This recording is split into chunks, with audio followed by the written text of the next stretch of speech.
So in New Zealand, it's pretty much a divide of whether you are a Marmite person or a Vegemite person, or you might be somebody that doesn't like either. But if you do, then there's just a couple of things you need to know when it comes to the nutrition side of things. Okay, so both a good source of B vitamins, but the main thing to be mindful of, particularly if you're giving these to children, is the amount of salt in them. Okay, so when we look at what you'd probably spread this on, which is bread, I've got here a visual representation of what they say is a serving. So around about a teaspoon on a slice of bread. So that's a semi-thick coverage.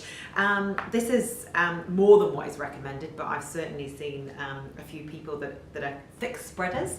And then this is half the serving size, which is a little bit more of a scrape across. Okay, so if we just look at what the recommended serving size is, when you consider the amount of salt that's on this, for a child, so for a child that's between 1 and 3, and certainly I know a lot of daycares give Marmite on toast to little ones, that would be 1/3 of the amount of salt that they can have in their whole day, just in one slice of toast. Okay, so 2 slices of toast with Marmite on like that would be 2/3 of what they could have in all of their food in a day, which is a huge amount.